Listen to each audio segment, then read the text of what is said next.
Do you ever feel like no matter what you do, it's never quite enough? Like you hit your run, but you wish it had been faster. Or you do your strength training, but feel like you should be doing more.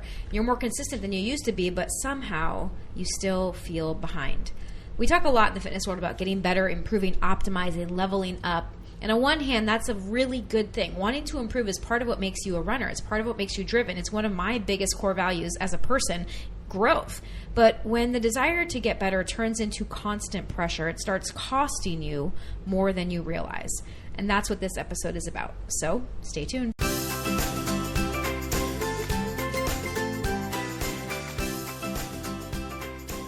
What's up, everybody? Welcome to the show today. What's up, Kev? Hey, how's it going? How are you? All right, so full disclosure, Kevin and I recorded this podcast last night, and then during the recording, the dog was all over the place. It was such a smooth recording. So it was really smooth. one of the smoothest episodes we've recorded. And we totally were able to keep our train of thought throughout the entire episode.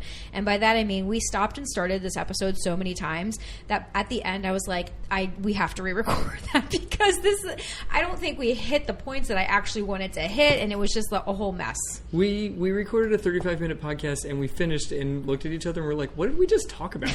Because we had done it in so many 5-minute segments that I'm like, I don't know what I just said. Yeah, so the dog right now is lying quietly at our feet, or not really at our feet, but just a little bit in front of the desk where we record. So let's hope for the best here. All right. So today we're talking about growth, and we're talking about this desire to get better. And I'm going to frame this by really helping you all understand how important it is to me to grow and to be improving, because I feel like I am definitely talking to myself in this episode because I have a constant desire for growth and improvement. I'm always looking at things and trying to figure out, like, how can I make that better? Where can I improve? Where can I grow? I'm always looking at different opportunities in my life or different situations in my life, trying to figure out, okay, where can I grow? What do I need to learn here? Especially when things don't go my way. And we've talked about that a lot on the podcast, is everything that we do in our life is an opportunity for growth if we look at it the right way. And that's such a good thing.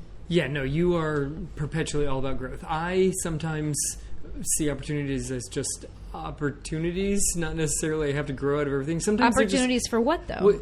Sorry, wrong word. Sometimes experiences are simply experiences to be had. Yes. Not something that I have to grow from. And you very much like to try to grow off of every opportunity in front of you. Every experience is an opportunity for growth. Yeah, so I'm actually learning the opposite of sometimes it's okay if an experience is just an experience and I don't have to be growing. And there the dog is jumping on Kevin again. Here we go.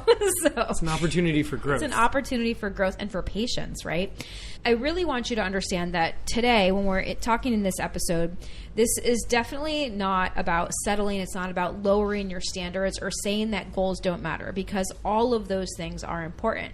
But today we're really talking about the difference between healthy growth and chronic self-pressure. So healthy growth says, I want to improve. I'm willing to stay consistent. I'm looking for those opportunities. But pressure says, if I'm not improving fast enough, something is wrong. And that difference matters. And it's subtle. Like sometimes it can really sneak in without us even realizing it, without us even noticing that it's there, because it can feel very productive. Like I was saying before, I always am looking for opportunities to learn and to grow and to figure out how to be a better version of myself. That is a good thing. And so we can see these things very much as good things. But if you're constantly looking for this, and sometimes I find myself falling into this trap as well of, I have to learn something here, I have to do more, I have to do better, I have to improve this, that can definitely feel like pressure. Yeah, it can feel like pressure, and it's so difficult to say, I just want to be consistent when you're not seeing gains off of that. Yeah. Like consistency feels boring. And until you get to a point where it doesn't. Yeah, I think that's the tricky part. Is it can feel boring at first, but I think that's what we want to dive into. Well, that's what we're talking about today, exactly. Sometimes boring is actually really what we're aiming for, because consistency is a huge win. It's tough to wrap your head around. I'm actually doing the right thing even though I'm not seeing the growth. Yeah. So what does this actually look like? How can this show up in your life? It shows up like rarely feeling satisfied. It reminds me of the Hamilton song, right? Like, you'll never be satisfied. That was one of the describing features of Hamilton, even when you're doing well. Hamilton, if you guys watched the show, which at this point I feel like everybody has, but I'm probably biased as a girl mom of musical theater. Plus, I believe it's girls. Incredibly historically accurate. Yeah.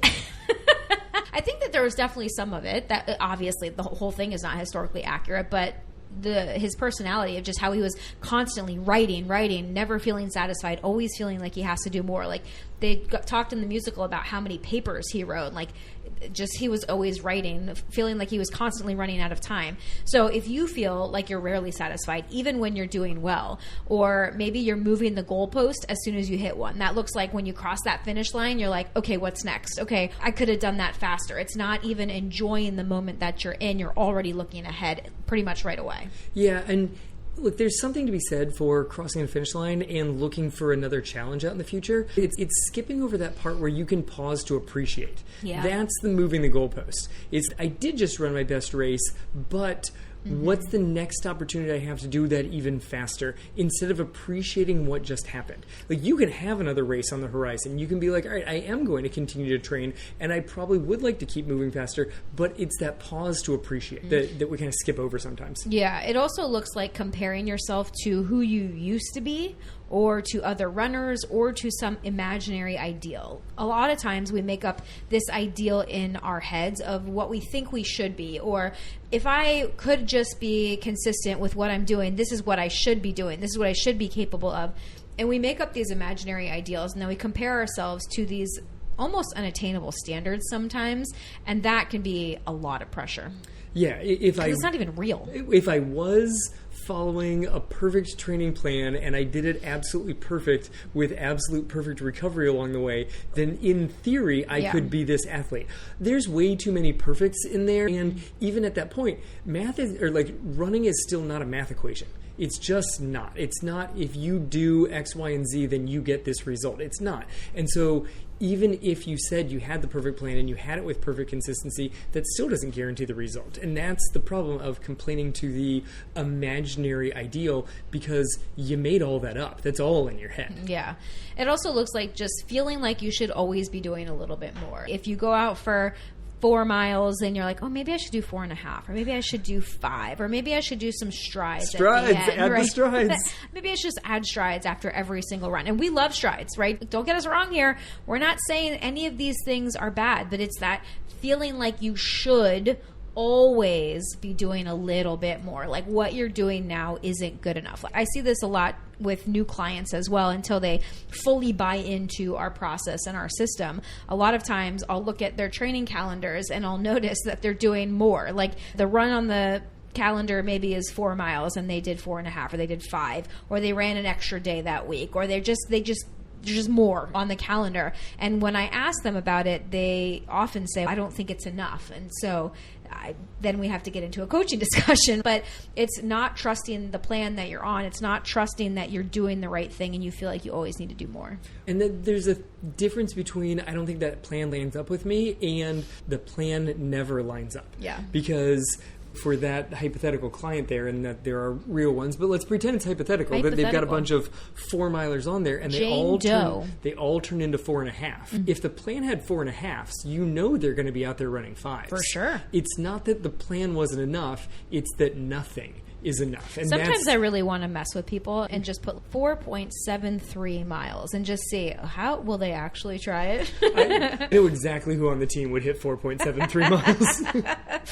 So this feeling is like you're always just chasing the next version of yourself, but never actually letting yourself arrive anywhere. And that also we have to be careful, because there is this thing called the arrival fallacy, which we have talked about in previous episodes, because it's true. Like, you don't actually arrive anywhere. We're constantly on this path and this journey of being a human and growing as a human and just experiencing life and doing the human things. But if we're always feeling like we need to be chasing that next version without actually just being who we are right now, we're missing out on life.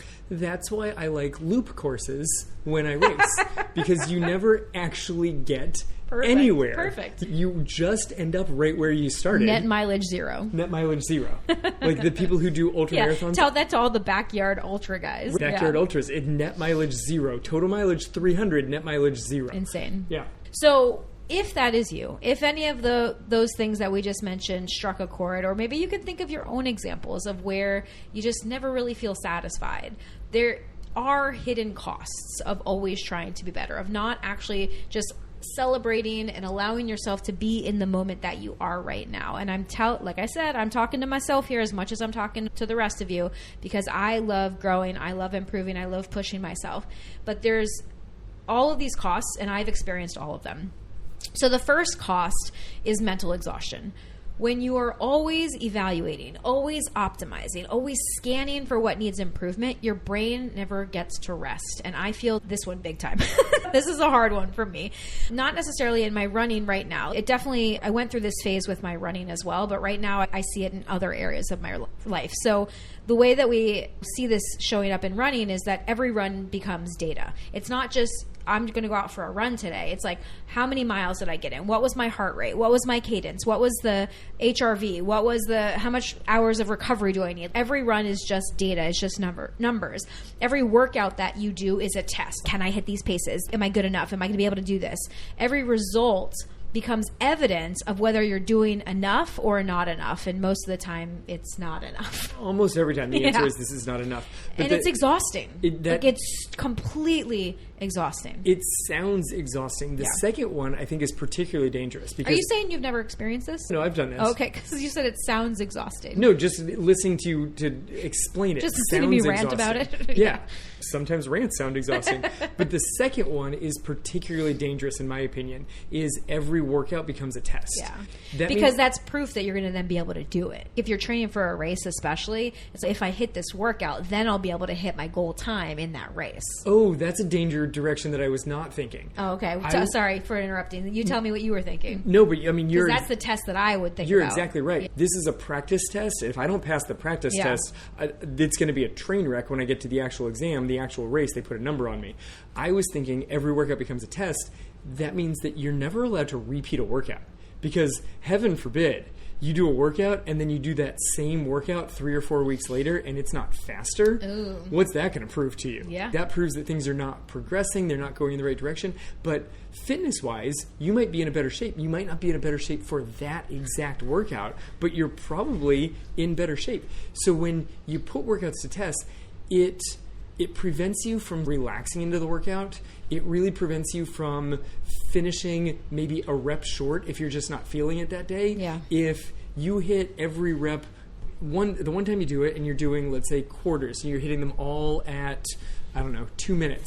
The next time, if you're hitting them at 2 minutes, you're just going to have part of you that's, I better make sure I push extra hard on the last 2 reps so I run them in 1:55. Yeah. And you're not getting a benefit out of that. Repeating it, even at the exact same paces, is going to probably be beneficial for you. Yeah. It's unlikely, if you have a wet towel, it's unlikely that squeezing it once wrings all the water out of it. Mm-hmm. It's unlikely that running a workout once squeezes all of the benefits out of it. So it shouldn't be a test. Right, but oftentimes it is. And again, this just leads to more mental exhaustion. You're not just training physically, you are carrying this constant low-grade mental pressure that says, keep going, it's not enough yet, fix this next, do more, and that kind of pressure really drains the joy from the process. Yes, if every workout is an opportunity to prove that you're not good enough, you look at me like, have I ever done this? That was college. Every workout was an opportunity to prove that I wasn't really good enough to be on the team. And that 100% just took the joy out. That's why ultimately I had to quit being on that team, because it took the joy of running away. Yeah. Because every practice was just more evidence that things weren't going the right direction. Right. All right, so that's cost number 1, the mental exhaustion. Cost number 2, which you might not expect, is inconsistency. So this is like one of those ironies that exists because the pressure to be better can actually make you less consistent. And I like to think about pressure, the pressure that we're putting on ourselves, as a backpack filled with rocks. So if you are carrying around a backpack filled with rocks and you're constantly just adding more pressure and more stress to that backpack, adding more rocks to that backpack, everything that you do is going to be harder.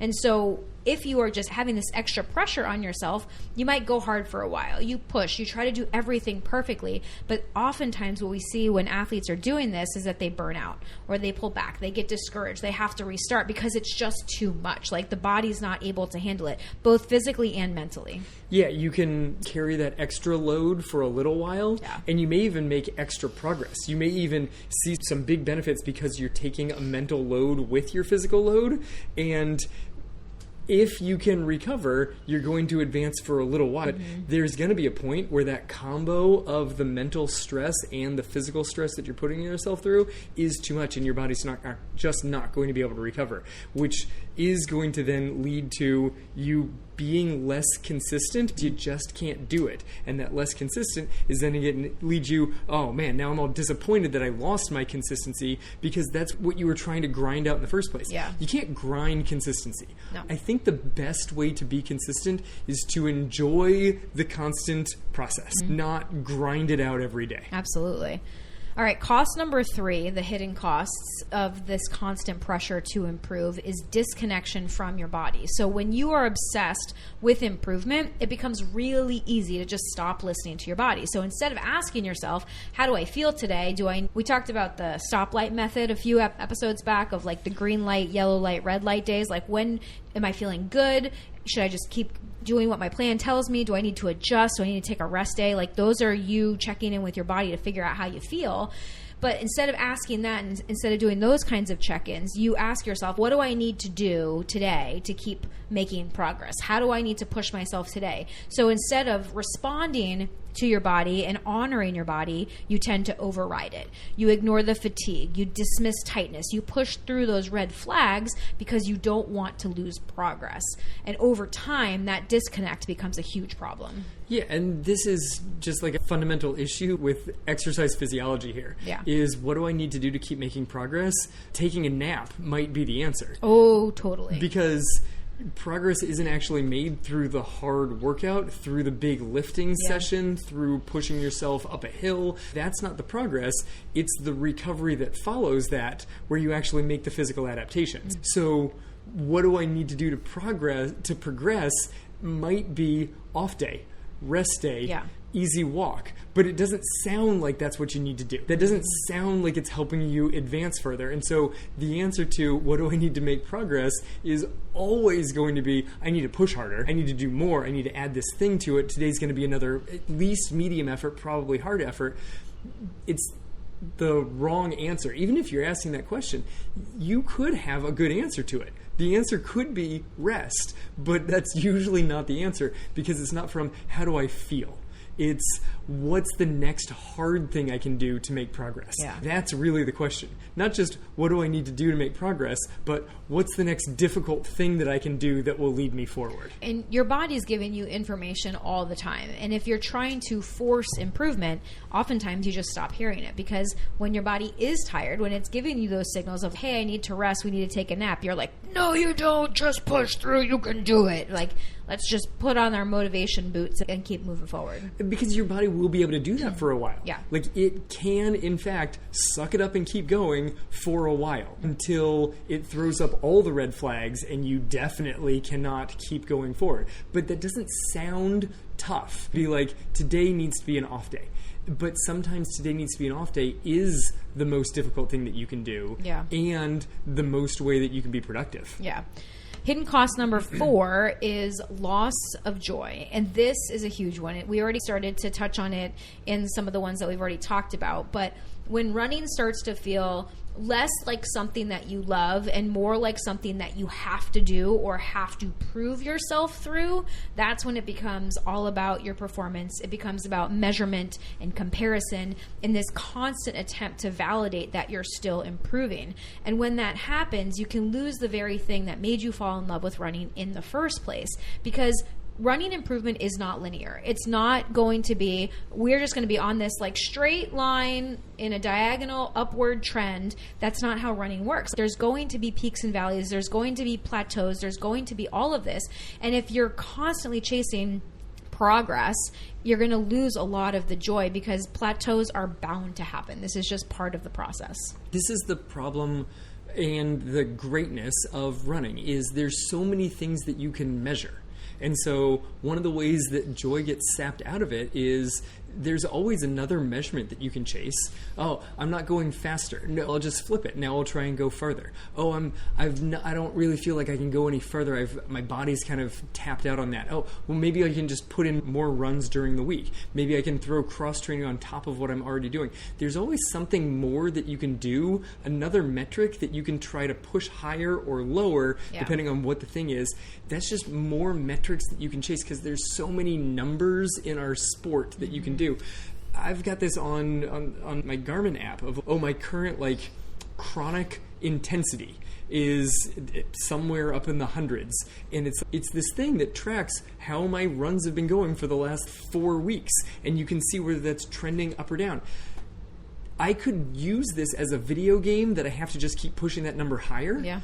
But I also, as a running coach, know that I need to step back periodically and be like, I've been growing for the last 3-4 weeks.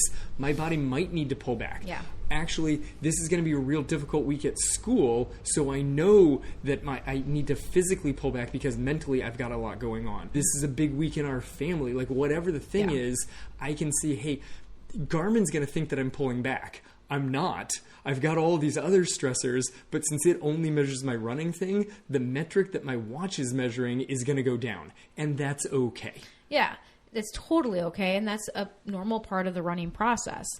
And then hidden cost number 5, and this is a really sneaky one, and you may or may not realize that you're doing this, but the hidden cost number 5 is oftentimes we associate our worth with our progress.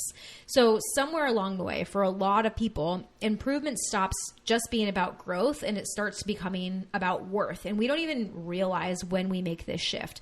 But a lot of times we'll think to ourselves, and I know I fell in this trap a few years ago. So if I'm faster, I'm doing well. If I'm stronger, I'm okay. If I'm improving, I can feel good about myself. But when progress slows down or stops, it doesn't just feel frustrating. It feels very personal. It feels like this attack on me. Something's wrong with me. I'm doing things wrong. Maybe I'm losing sometimes we start with maybe I'm losing my fitness, and then we oftentimes go into there's something wrong with me. Because by the time you've gotten to this, you've probably been running for a while, and so runner is so much of your identity that then if running doesn't go well, that part of your identity is not going well. So that aspect of you is doing poorly. So it's not just, my running isn't going very great. It's, I'm not doing well. Yeah. Like it is so much of who you are because you as a runner can then get connected. It goes to the other ones. So like your joy is connected, the measurables are connected, but they're all connected to you as a human because the runner aspect is so entwined with you as the person.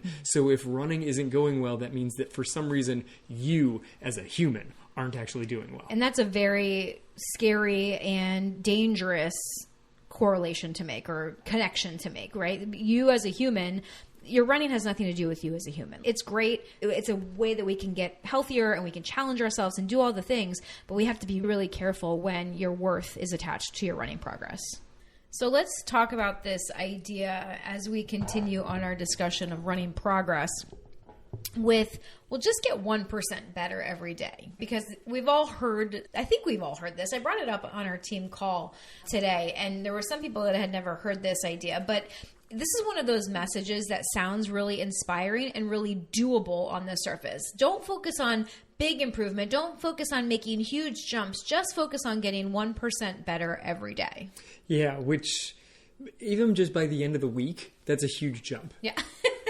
7%. Like 1% better every day. Exponentially growth is more than 7% by the end of the week. Like it's not a lot more. It's not growing. Like the exponential part of the growth hasn't quite hit yet, but it's a little bit more than 7% every day.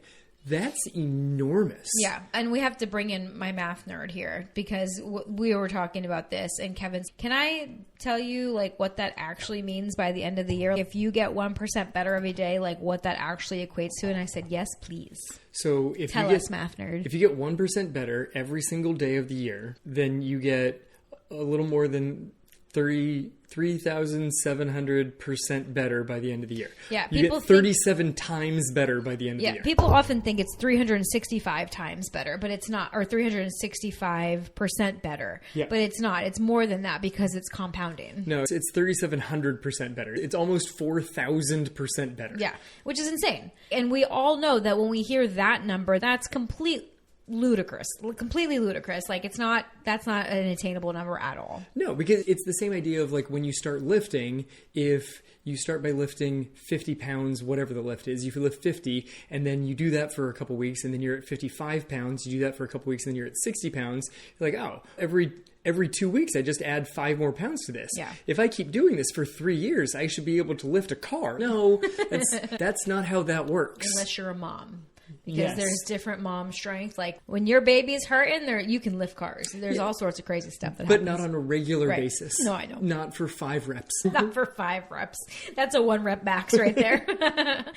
But so like we understand the intention behind it, right? This whole idea of like just getting 1% better, it encourages action. It encourages momentum and growth. But as Kevin just pointed out to us, that's not how progress actually works. We don't get better in anything every day. We all know that we've got days where we've got high levels of energy and we're super productive. And then we have other days where we just want to take a nap and we are not productive at all. And we are in lack of patience and all sorts of other things going on. Maybe we're stressed more. You don't even get better every week. If you think about what your progress looks like week to week in any area of your life, not just running, but in any area of your life, sometimes you're trending upward and things are going really well. And then you have a down week. Maybe it's in your business. Maybe it's in your running. Maybe it's at work, whatever it is that you do. Maybe it's with your kids. Like I know that with even in parenting, I'm like, things are going great this week. Like my relationship is great. And then the next week or the next day or the next hour or even 5 minutes later, they're teenagers. And you're like, oh God, I'm totally failing as a mother, which obviously I'm not. Like I know that rationally, but there are these periods of time where we're trying to grow in anything where you don't get better for a long time. You hit these plateaus or you hit these declines and you regress a little bit here. And sometimes your body's doing a ton of the work behind the scenes that you don't see yet. So maybe you are actually getting better. Maybe you are getting better every single day. You just don't see that right away. So this is the thing is I would like to argue that every time you go out and put in some form of exercise or you take a conscious rest day, you are in fact stacking up bricks. You are in fact building the wall of your fitness. You're building this giant mountain of bricks, which is fantastic. And you can't always see it. Yeah. If you're trying to build a huge wall that's 30 feet high and you go out and you put a brick down, and you're like, all right, I'll get back to that tomorrow, you're not going to see the progress at first. Because sometimes you're also adding mortar. Yes. Like you're also adding the cement to hold the bricks together. So you might not even be seeing visible progress with bricks. Or on rest days, you're actually just waiting because the mortar needs to harden before you can put another layer on. Yeah. Like this is the thing. Like if you want to keep working the metaphor, like there are times where if you want the wall to actually be built big and strong, you're not doing anything to it because adding anything extra to it is going to be too much. And some days it rains and you aren't actually able to work on the wall. Yeah. So there's some issues. It's not continuous progress, but you just keep going out there as often as you can without the goal of, I have to get something in, but as often as you can with keeping balance on other things in your life and be like, I'm going to keep putting some bricks, I'm going to keep stacking these up. That's fantastic. And it might be real small things. And the whole idea of we get 1% better, when you're starting new at something, you can get 1% better pretty quickly. Beginner bias. Yes. Yeah, like when you are new at something, you make big jumps and big adaptations pretty quickly. But I think that helps people get into the thing. Yeah. It's a matter of then flipping off of that, I'm going to keep making progress and it's going to continue to be this rapid. Yeah. Because if you get to this plateau and you're like, oh, wait, this is not working. Like, you start questioning all the you're like, wait, am I actually building a wall? What am I doing with these bricks over here? Like, am I actually getting in any sort of fitness? Am I getting stronger? It seems like I'm stuck. And you start questioning, is the plan working for me? Is my body just rebelling against me? Yeah. Maybe this was fine. I'm not cut out for this type of physical activity. Maybe I'm just getting too old to do this thing. Or this was working. I should now flip and try something new and different. Yeah. That's a problem, because if you're stacking bricks to make a wall and you're like, not sure I'm doing this, and you start stacking bricks some other area, and you're like not seeing the progress, and you start stacking bricks in a third area, you're never making a wall. You're laying a lot of bricks, but you're putting them in different places. So you're never going to be able to look back months from now and be like, oh man, look at the wall that I've built, because you didn't. You made a little pile over there, a little pile over there, a little pile over there. You never made a wall. Yeah. And if we have this expectation that we always need to be improving, even just a little bit, even just 1%, then those seasons where we're plateauing or we're regressing a little bit or we're not seeing any of the progress can often feel like failure. And that's not a fun place to be. And that's when you start a lot of times stacking little bricks in other places. But what progress actually looks like is ups and downs. It looks like steps. It looks like plateaus. It's not linear.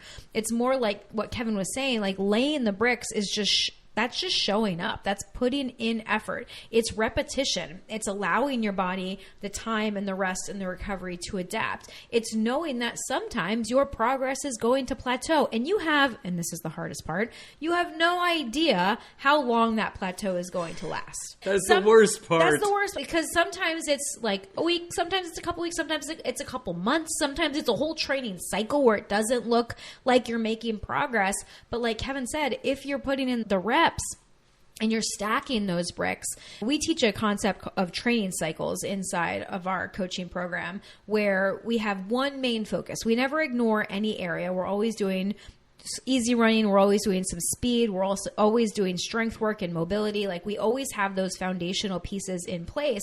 But depending on what you're focusing on, you're going to turn the dial up on one area, turn the dial down on other areas.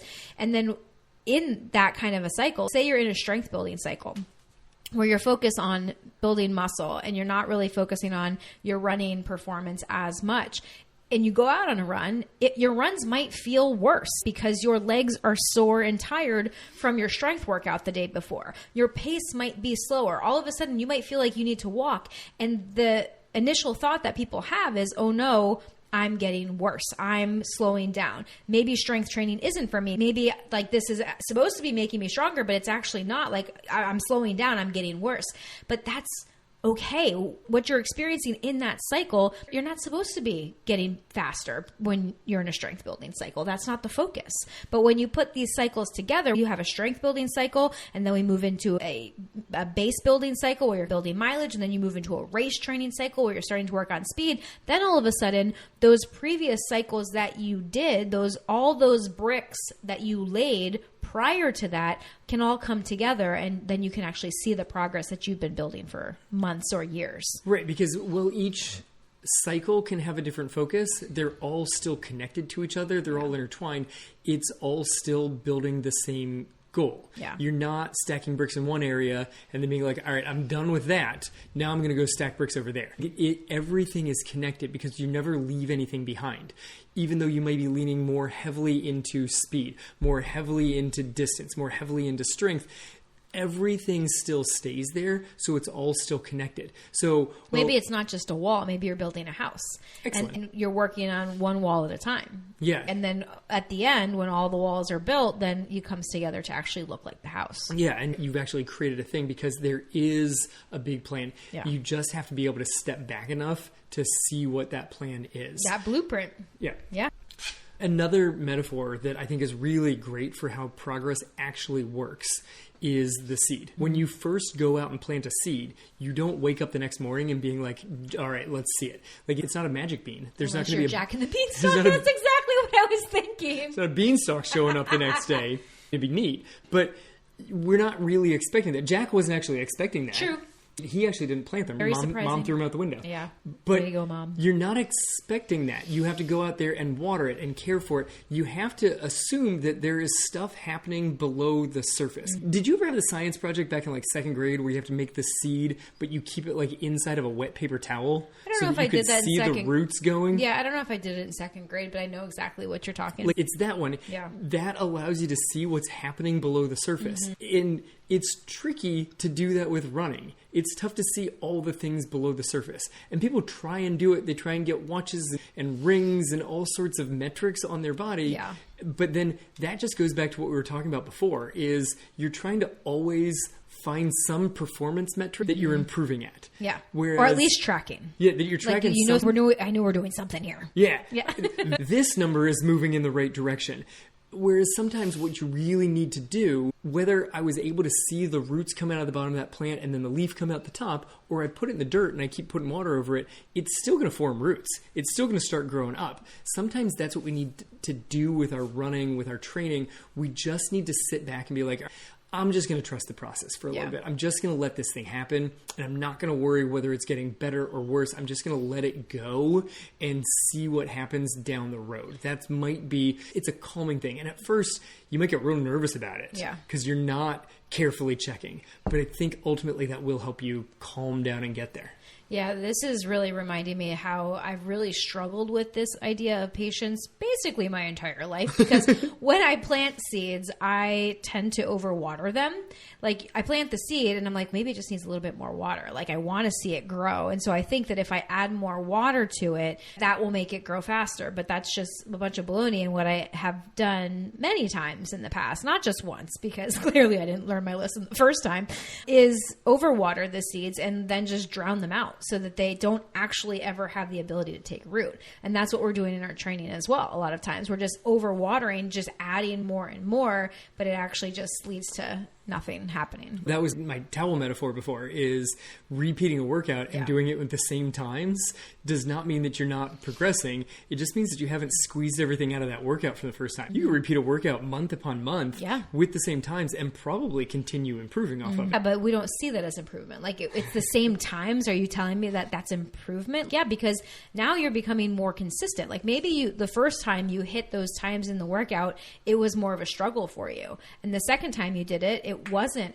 as much of a struggle for you. Like, you're starting to become more consistent. It's easier for you to hit those times, and maybe not. Maybe sometimes it's you have a bad day because you didn't sleep well or you haven't fueled well, and that workout used to, hey, last time you did it, it felt pretty easy, and this time it felt way harder. Yeah, or you lied to yourself the first time and you told yourself that I was struggling with it, but I think it was like a 7 out of 10. Mm-hmm. And this time, effort-wise, that was pretty hard. It was like a 7 out of 10, except the first time it was a 9. Mm-hmm. And you were lying to yourself. Mm-hmm. And we're all really good at perceived RPE, rate of perceived exertion. Like, it's a good measurement, but there are definitely times post-workout that you lie to yourself. Oh, 100%. That if you were really honest, that you're like, all right, that was like an 8 or 9, even though it was supposed to be a 7, but it was supposed to be a 7. So you're like, yep, 7. That was a 7. Yeah.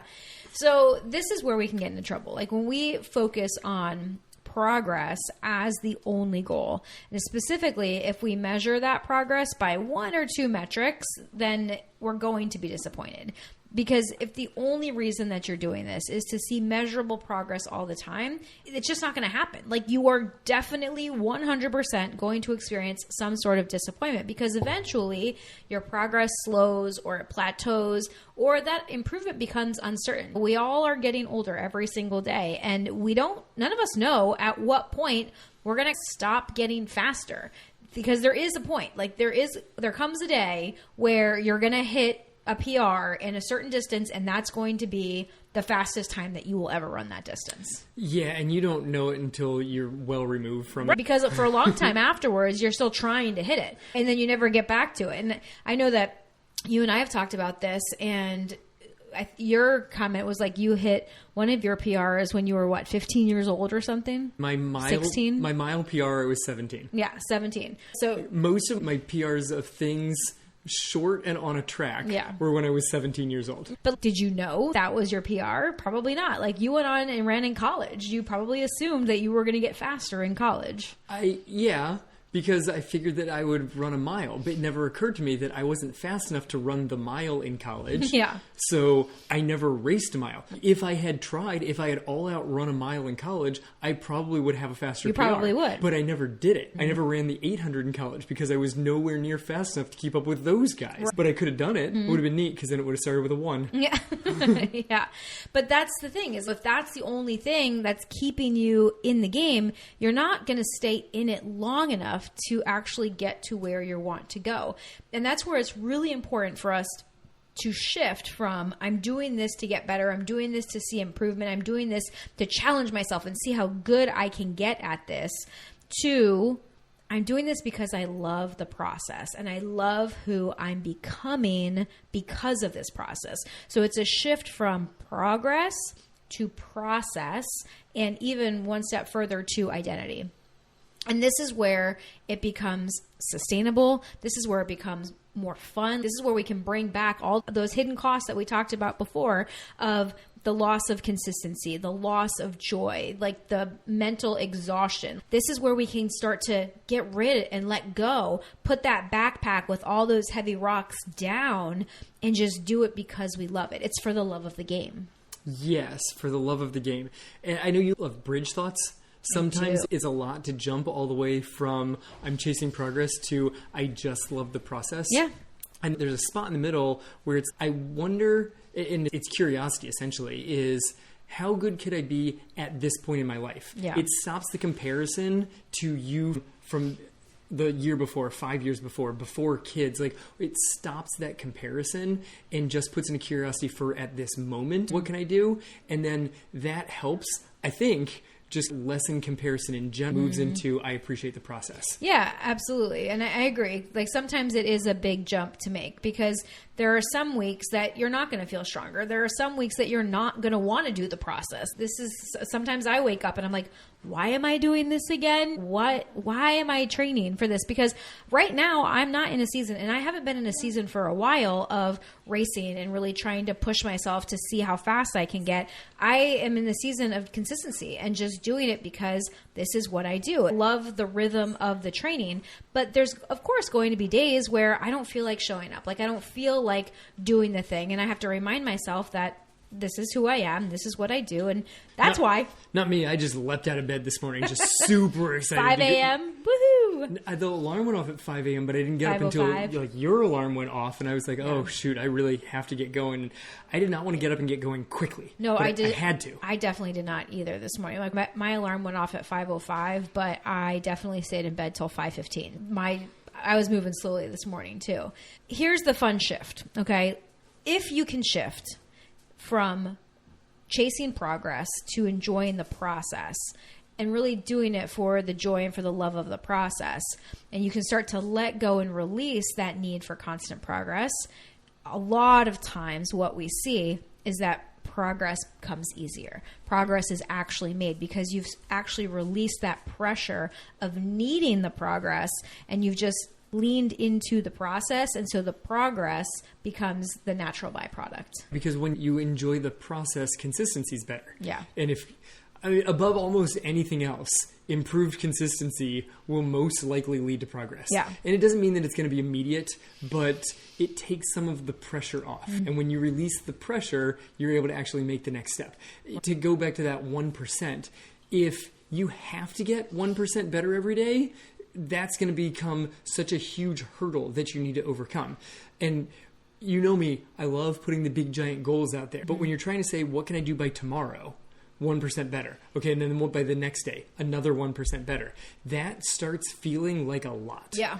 It feels really big. What if it was just, I'm going to do the same thing I did yesterday? Yeah. Or I'm going to do the same thing I did last week. Yeah, progress will probably follow. Mm-hmm. But what if I just repeat last week because I enjoyed last week's training runs? Yeah. I'm going to just do that thing again. Mm-hmm. That's going to be fine. Yeah, nothing's wrong with that. There's nothing wrong there. If you enjoyed that week, go do that week. Your body's not going to be like, you didn't change it up enough. Yeah. I'm not adapting for you. Your body does not need variety all the time. I don't know why your body has that voice, but that was the voice of your body. I love all the voices. We all have good voices. So instead of just trying to be better all the time, and again, I'm going to remind you, we love being better. We love growth. We love improvement. just not all the time. Just release the need or that idea that I should be making progress all the time. So when you start to feel that, and notice, when do you feel that pressure? Are you feeling pressure from that need to be better all the time? Because when you feel that, instead, what you could focus on is showing up consistently, letting some runs just be enough, like not worrying about the pace, not worrying about the distance, just going out and enjoying the run. Imagine that. Like I talked to one of our clients did the Cherry Blossom Run, the 10 miler in Washington, D.C. last week. And she texted me afterwards, and I didn't even realize that she was doing the Cherry Blossom. Like, she texted me the week before and told me she had a 10 miler, but I didn't realize it was that one. And I said, oh my gosh, that one's on my bucket list. I would love to do that race. And she's like, you definitely should. Funny thing, I forgot my watch. And so I forgot my watch, and I put my phone away because, like, she put it in her pocket or her, like, little, what's it called? Whatever, pouch. Yep. So I put my phone away. So I just ran by feel and vibes. And she looked at her times afterwards, and she was within like a couple of seconds for every mile split or every 5K, 10K split, whatever it was. And it was like, yeah, because she was just out there enjoying it and actually connected and listening to her body, she was so happy. Yeah, sometimes taking the phone away where you get the feedback allows you to actually get feedback, because you're not that consistent from step to step. Mm-hmm. But over the course of a mile, over the course of 5K, you probably can be remarkably consistent. Yeah. So if you can focus on doing the basics well, showing up and making sure that you're getting your runs in, making sure that you're getting your strength workouts in, not worrying that your weight is the same as it was last week, that you didn't go up a little bit in your weight, because progressive overload does not mean that you are increasing your weights every single week or every single time that you're doing the same lift. I really thought that's what it meant. I really thought that meant that every time I go lift weights, I have to either do one more rep or increase the weight. I thought that's what progressive overload meant. Progressive overload is also effort-based training. Like, we should also be paying attention to our body. And so should you make it a little bit harder, you can do that in various ways. You can do that with weight, but you could also do that with one more rep. You can also do that by slowing down the repetitions, like doing the same number, but doing them a little bit slower because your muscles have to work harder. But that's the pace of my reps. I don't track carefully. So I don't remember how the pace That's of going to be a tougher one. Exactly. Yeah. Like, I don't remember the speed that I was lifting with 3 days ago. Which is why it doesn't actually matter. So progressive overload is a great concept to use alongside with effort-based training, because it doesn't matter really how many reps you did or how much weight you did last time or the exact tempo of your lift. It matters if you get yourself to the point in the workout today where I probably only have 1 or 2 reps left in my tank. Like, I'm taking that pretty close to muscle failure, regardless of what the weights and the reps are. That's how you progressively overload your body. Yeah, so it's quite possible that I did 10 reps last time and I do 8 reps this time, and it's the exact same weight. Mm-hmm. But at the end of both of them, I feel like, ooh, I might have 1 or 2 more if I really get it out. Yep. Because maybe today I just don't have it. Yeah. Maybe there's and you're other building stuff. Strength both times. Yeah. That's the cool part about it. It's not like you built more strength on the day that you did 10 reps at that weight, and you're building less strength on the day that you do 8 reps, because you're still taking your body close to failure. I know. Just mathematically, it feels like a failure. I know. But it's not. So instead of focusing on that kind of mathematical failure, you can just focus on, okay, listening to my body, effort-wise, I'm getting myself to that point. That's a good thing. That I'm checking this box. I'm doing the right thing here. Okay, I have a question for you, and it's on topic, but it's not outlined. So it's okay. I can answer questions on the fly. I know, but you love when I go with these ones. You said that, hold on, you scrolled on me here on the outline. You said that instead of trying to be better all the time, like if you're feeling the pressure of trying to be better all the time, what if you're not? What if you're enjoying trying to be better all the time? Can we live in that zone? Oh, enjoying trying to be better. What if you're enjoying chasing the improvement? 100%.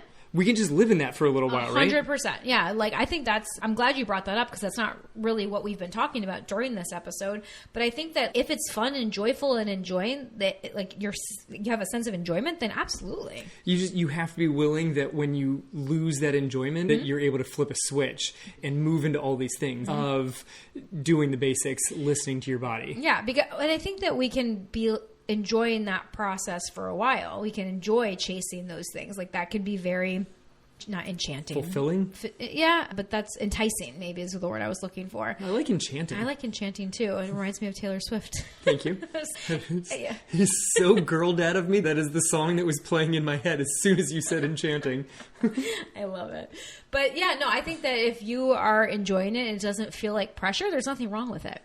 All right, that's fantastic. Yeah. It's like almost the complete opposite of what we've been saying all episode long, but I just think that it's important for us to know that there are these hidden costs that we might not recognize. And that's really the point of the episode. Yeah, but if you really are enjoying that, yeah, be willing to recognize there may be hidden costs. So keep tuning in, making sure that you are truly enjoying it, that you're not just, no, I'm definitely enjoying this, and just gritting your teeth every day and lying to yourself. Because there's some people that enjoy it, and then those plateaus, they don't bother them. Yes. They're like, okay, this is part of the process, and it doesn't bother them. But it's when you have that need for improvement every single day or constant improvement, then that's when those things can show up and be problematic. That makes sense. And that's your last point on what do I do when this thing happens is anchor in your identity as runner, not your identity as the outcome. Don't tie your identity so much to the performance metrics as much as just the process that you're doing on a daily basis. So instead of asking yourself, how can I be better today? Which is a fine question as long as it doesn't put pressure. I think that's a great question to ask yourself some days. It's a great question as long as you're open to all the possible answers. I love that. I love that question, right? How can I be better today? I think it's a great question to ask on some days. But there are some days that question is going to just feel overwhelming and filled with pressure. If that question leads to pressure, then how can I show up like the runner I want to be today is a less pressure-filled thing. Because I think the first question, if you've really brought into this whole identity and I'm disconnecting from the outcomes, then how can I be better today might be I'm going to go take a nap because that will make me better over a long time horizon. Totally. But if you're chasing outcomes, how can I be better? Always looks like a difficult step. Always looks like a harder workout. Always looks like lifting more things, running faster, running farther. So to bring this around to you guys, if you're listening to this and you want to reflect on where you might be in this process, a couple of good questions to ask yourself are the following. So number one, where in your training are you constantly trying to be better instead of just letting what you're doing be enough? And I think that's like one of those double-edged swords. We always have to be careful, right? Because again, it's important for us to want to be better at things. It's important for us to chase improvement. And also, it's good for us to let things be enough, but not to the point of apathy. There's always like slippery slopes in both directions. Yes, not to the point of apathy. Because apathy, then you've lost the process. You're not doing the thing at all. Right. You're like, it's fine to be here. I just won't do anything. No, you still are doing the things. You're just doing the things for the sake of the thing. That's really what it is. I'm not chasing getting better. I'm doing the thing because I like the thing. Yeah. And that kind of leads to the second question, which is, are you still in love with the process? Or maybe not still, maybe take that out. Do you like the process? Do you love the process? Or are you only attached to the progress? Like, where are you on that scale? Like, if you imagine like a timeline of just a number line with progress on one side and process on the other side, like, where are you on that scale? Maybe it shouldn't be a number scale because the process often leads to progress. So they're not like polar opposites.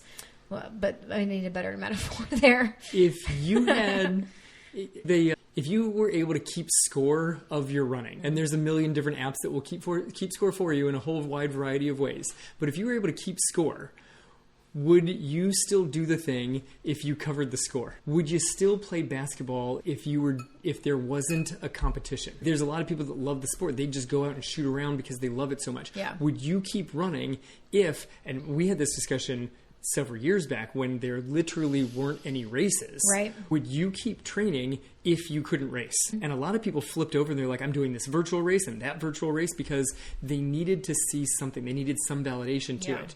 But what if you couldn't? What if races were taken away, or there were races, but no one measured the distances and there's no clocks? Yeah. Welcome to my life. That's literally what I do right now. Like, I haven't raced really since 2020. 2019 was like my big year of racing, and it's crazy to me to think that was 7 years ago. Like I had this realization the other day. That was not 7 years ago. It's fine. I know. I had this realization the other day, and I said, no way. But like really, since COVID, the only races that I've really done have been our high school 5K. It's fine. It was like 2 years ago. Yeah. But I'm totally okay with it because I love the process. I love just showing up. I love the training. I love meeting with my friends or going out on my runs by myself or with my dog or along the beach. Like, I just love being that strong and healthy person. And I'm really trying to up my weights and challenge myself in the gym right now because I think it's really fun to see how much weight I can lift. And I'm just trying to stay ahead of you inside of the gym. But it's weird because for a while I avoided races. Yeah. I did races few and far between, and I still do them few and far between, but I am excited of the concept of doing more. I would like to do more races. And it's been a long time since I've had that thought. Yeah. Of I would like to race more often. I had a dream last night that I was going to do an ultra. Interesting. I know, right? I feel like there's very specific ultras that you would actually sign yourself up for. I think it would be, I could see myself, and I think I've said this before, I could see myself just skipping the marathon completely and going straight to a trail ultra. No, that makes much more sense. Yeah, it's much more me. You could trail ultra on less training than you do a marathon also. And there would also be a lot less pressure. Like I would put way more pressure on myself to do a road marathon than I would a trail ultra. Yeah, no, everything about you running a trail 50K sounds like a more enjoyable process. But it also just sounds like me. That's just something like, heck yeah, like I'm just going to go endure and be rugged and go have fun in the mountains on trails. Let's do it. All right, you guys. So all that to say, Angie's running an ultra. Progress. That's the takeaway that I just got. Progress is amazing. Chasing progress is fantastic. Just don't let it be the only thing that you focus on. When you have those periods of time where you're not making the progress that you want, focus on the process, focus on your identity, because that oftentimes will lead to more progress. And even if it doesn't, you can still find a lot of joy and satisfaction in it. Oh, yeah. Find the joy. Find the joy. All right. If you found this episode helpful or if you just liked it, I would love for you guys to please leave a comment on Apple Podcasts or Spotify because your comments and your shares, they help us to reach new runners. And that's really our goal, is to just reach and help as many people as possible. Or just tell somebody. Or just tell somebody about it. Yeah, tell somebody, hey, have you listened to the Real Life Runners podcast? Which is, we've got some really cool updates in the wings. I haven't released a lot of information, but just know that over the next month, there's going to be a lot of changes happening around here. There's going to be changes. There's going to be updates.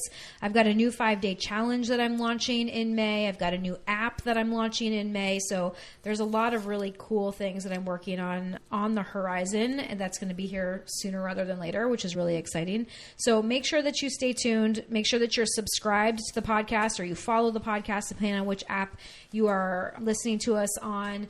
If you are not yet on our email list, head over to realliferunners.com and scroll down the page and enter your name and your email address so that you can get all of our updates and be on our email list, because that's really the best way to stay updated on what's going on in our world. And as always, thanks for joining us. We know that your time is your most precious resource, and we are so grateful that you decided to spend it with us.